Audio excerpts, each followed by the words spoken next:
اور اس کی 14ویں آیت سے لے کر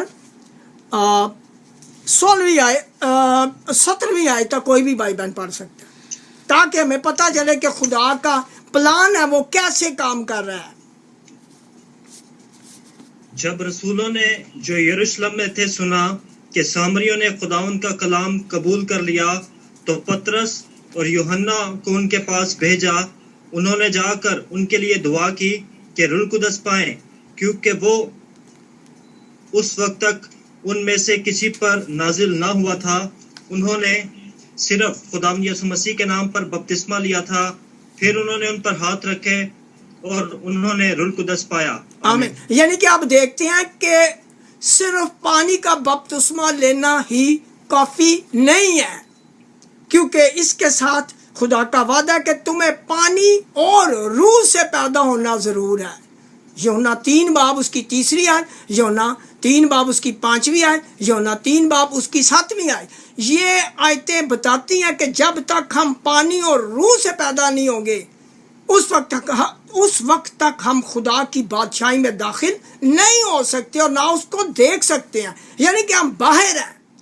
لیکن جو کلام پیش کیا گیا آج تک آپ دیکھتے ہیں کہ کوئی اتنی زیادہ یہ تعلیم نہیں دے رہا تھا، حالانکہ لوگ سینکڑوں کروڑوں اور اربوں کی تعداد میں چلے گئے اس دنیا سے، اور وہ پانی اور روح سے پیدا نہ ہو سکے۔ اگر انہوں نے پانی کا بپتسمہ لیا ہے تو وہ کس کے نام سے لیا ہے؟ وہ باپ بیٹا اور روح القدس کے نام سے لیا، حالانکہ باپ بیٹا اور روح القدس کے نام سے بپتسمے کا کوئی شاید نہیں ہے کہ کسی نے لیا ہو بائبل میں۔ ہم بائبل کی بات کرتے ہیں، ہم دنیاوی بات نہیں کرتے۔ یہاں تو بہت کچھ ہوتا ہے، اور بھی کئی لوگ کام کرتے ہیں، مختلف قومیں بھی بہت کام کرتی ہیں، ان کا ہم بات نہیں کریں، ان کی بات ہم نہیں کریں گے، بلکہ جو بائبل میں لکھا ہے کہ سب نے یسوع مسیح کے نام سے بپتسمہ لیا تو وہ نجات ان کو ملی، اور وہ 5000 اشخاص تھے جو ان میں شامل ہو گئے جب انہوں نے پانی کا بپتسمہ یسوع مسیح کے نام سے لیا، اور اس کے بعد رسولوں نے ان پر ہاتھ رکھے تو ان کو روح القدس ملا۔ یہ مختلف جگہوں پر یہ خدا کا کلام ہمیں بتاتا ہے جو اعمال کی کتاب میں ہے۔ اس کے بعد ہم دیکھتے ہیں کہ غیر قوموں کا دروازہ کب کھلتا ہے۔ ہم جاتے ہیں اعمال 10 باب، یہ خدا کا سارا پلان ہے۔ کرنیلیس کے بارے میں آپ سب جانتے ہیں کہ کرنیلیس یہ غیر قوم میں سے تھا، یہ اٹالین ریجمنٹ میں سے یہ کوئی خدا کا بندہ تھا، یعنی کہ یہ غیر قوموں میں سے تھا، لیکن خدا سے ڈرتا تھا، کیونکہ خدا ہر ایک اس آدمی کو پسند کرتا ہے، وہ خواہ کسی فرقے سے ہو، کسی قوم سے ہو، جو خدا سے ڈرتا ہو، خدا اسی کے مطابق اس کا انصاف کرے گا۔ تو اس کے پاس خدا کا فرشتہ آیا اور اس نے اسے کہا کہ پطرس کو اپنے ہاں لے آ، کیونکہ وہ شمع دباغ کے یہاں ہے، تو آپ وہاں آدمی بھیج کر تو اس کو بلوا لیں۔ تو پھر ہم دیکھتے ہیں اعمال 10واں باب اس کی 44 آیت سے لے کر 48 آیت تک، 44 سے 48 تک آپ پڑھیں گے تو آپ کو ساری چیز سمجھ لگ جائے گی کہ غیر قوموں کو کیسے خدا نے اپنے نجات کے پلان میں شامل کیا۔ پطرس یہ باتیں کہہ ہی رہا تھا کہ روح القدس ان سب پر نازل ہوا جو کلام سن رہے تھے، اور پطرس کے ساتھ جتنے مختون ایماندار آئے تھے وہ سب حیران ہوئے کہ غیر قوموں پر بھی روح القدس کی بخشش جاری ہوئی، کیونکہ انہیں طرح طرح کی زبانیں بولتے اور خدا کی تمجید کرتے سنا۔ پطرس نے جواب دیا، کیا کوئی پانی سے روک سکتا ہے کہ یہ بپتسمہ نہ پائیں جنہوں نے ہماری طرح روح القدس پایا؟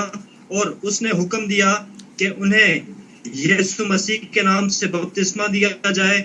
اس پر انہوں نے اس سے درخواست کی کہ چند روز ہمارے پاس رہے۔ آمین۔ یعنی کہ جب غیر قومیں آتی ہیں خدا کے پاس، یعنی اس پر ایمان رکھتی ہیں، حالانکہ یہوہ خدا پر تو بہت دنیا ایمان رکھتی تھی، وہ یہودی بھی رکھتے تھے، لیکن جب تک وہ جسم میں جو یہوہ خداوند آیا ہے اس پر ایمان نہیں رکھیں گے تو وہ نجات نہیں پا سکتے۔ یہ بڑی عجیب بات ہے کیونکہ سارے یہودی یہوہ جو کہ سچا خدا ہے اس پر ایمان رکھتے تھے، لیکن وہ نجات یافتہ نہیں تھے۔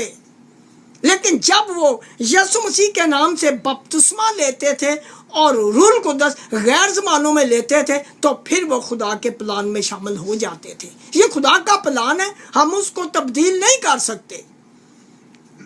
اور اس کے بعد خدا نے ایک وعدہ کیا تھا، آپ اعمال 2 باب میں چلے جائیں، پطرس کے وسیلے سے جو کہ روح القدس کی ہدایت سے خدا کا کلام پیش کرتا تھا، اس نے جو اعمال 2 باب اس کی 39 آیت اگر آپ پڑھیں تو آپ کو پتہ چل جائے گا کہ 38 میں تو آپ سب کو پتہ کہ یسوع مسیح کے نام سے توبہ کا بپتسمہ لیں گے اور روح القدس ان کو انعام میں ملے گا۔ تو یہ وعدہ کن سے ہے ہم دیکھتے ہیں 39 آیت میں، اعمال 2 باب 39 آیت، ٹھیک ہے۔ اس لیے کہ یہ وعدہ تم اور تمہاری اولاد اور ان سب دور کے لوگوں سے بھی ہے جن کو خداوند ہمارا خدا اپنے پاس بلائے گا۔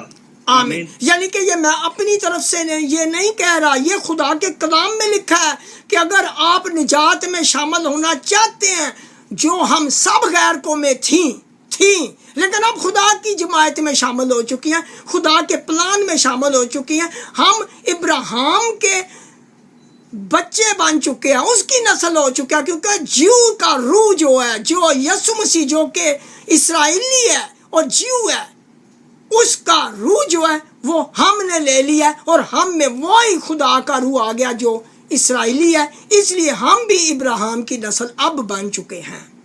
لیکن اگر ہمارے پاس خدا کا روح نہیں ہے تو ہم خدا کے پلان میں شامل ہمارے لیے ہونا بہت مشکل ہے۔ یہ خدا کا کلام ہمیں بتاتا ہے، ویسے ہمیں ویسے پتہ لگنا بہت مشکل ہے۔